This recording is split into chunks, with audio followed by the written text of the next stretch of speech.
pessoal, o Tecmundo na E3 2016 e um dos grandes destaques das últimas semanas no mundo dos games é Injustice 2.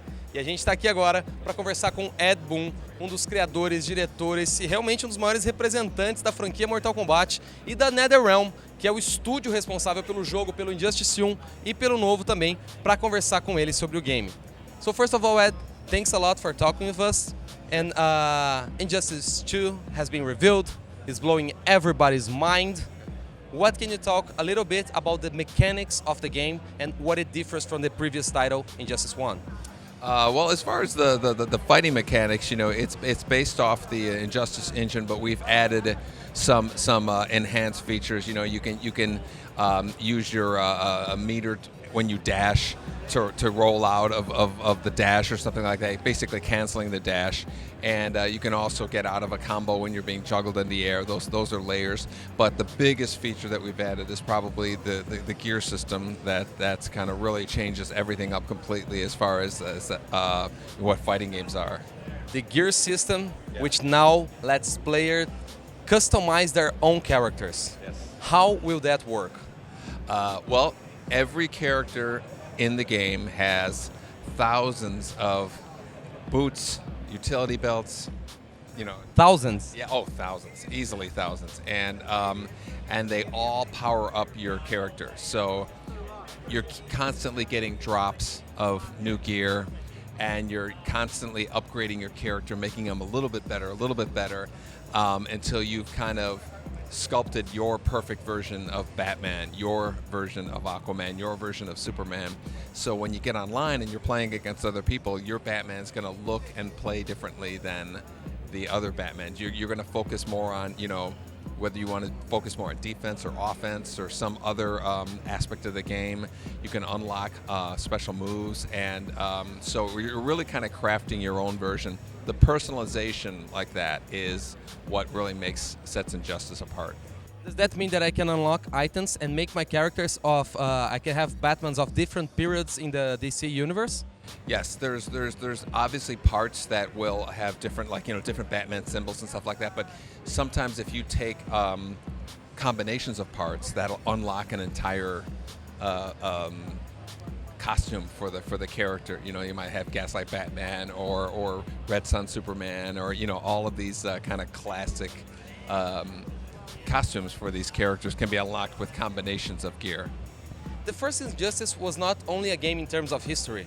We had that happening in the DC universe, and it was really important to the history of that universe. Does Injustice 2 advance on the previous story, or is it a completely new case? It advances it continues the story from Injustice. It was so great with the first Injustice game. We had this comic book that came out that told the story of the years leading up to the first Injustice game. Then we had our Injustice game, and now we're going to continue the story from the first Injustice game. Great. And you guys are offering character customization, and I see that a lot of people are loving that because you're going to have some kind of achievement during your single-player campaign, but nobody up to this point has managed to do that for competitive play. How are you guys planning to balance competitive play with the customization? Because, for example, if I want to play a fighting game, I want to be better than my opponent, not better than his character, right?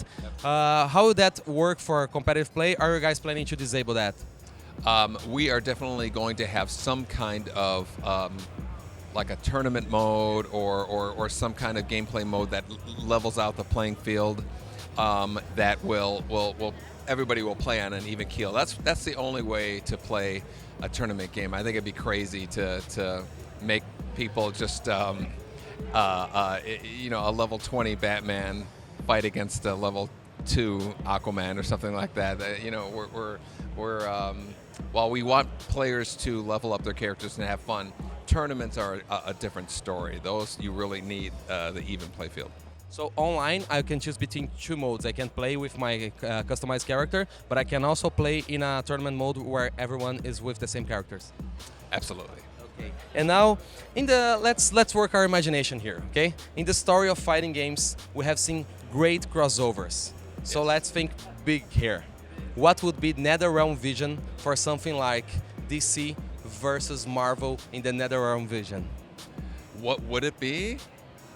It would be probably something somewhat similar to Injustice, but we would have to kind of incorporate the Marvel characters. That would be a dream game to make. So that would be we would have to think about it for quite a while.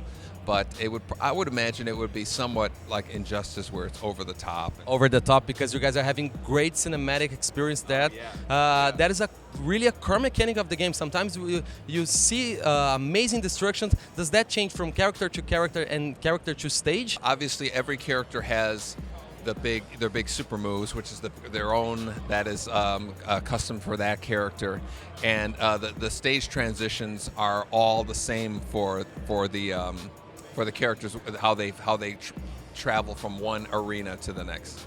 Okay, and NetherRealm has achieved a great commercial success with the Mortal Kombat and Injustice series, and also a great respect from the competitive players. How do you guys achieve that? What do you think is the secret of your games that it caters to so many different target audiences? Well, we definitely try to make the game as accessible as possible, so as many people can play it and have fun as possible. But then we also add layers that the fighting game community and the professional players can really dissect and master and pick up nuances that the casual player probably is never going to see. So we try to provide both of them. I think that's a big part of why we've managed to have some of the success that we've had. Okay, now to close it out, Ed, what is your favorite DC character of all time, and what is your favorite fighting game of all time? My favorite DC character of all time is The Flash, and my favorite fighting game of all time is probably either Mortal Kombat 9 or Mortal Kombat X. Okay. Yeah. Thanks a lot for this interview, Ed. I really wish that Injustice 2 can please everyone and help them find their own way with these amazing heroes from the DC universe. Congratulations on the game and good luck, because I know that it will blow people's minds. Pessoal, a gente conversou aqui com o Ed Boon sobre Injustice 2. O jogo está realmente extremamente cinematográfico. E para a galera competitiva, foi legal saber aí que a versão de torneio vai desativar as customizações, mas para quem quer zerar o jogo vai ser sensacional zerar com o seu próprio Batman, com o seu próprio Flash, com o seu próprio Aquaman. Meu nome é Guilherme Sarda, a gente conversou aqui com o Ed Boon e esse é o Tecmundo na E3 2016.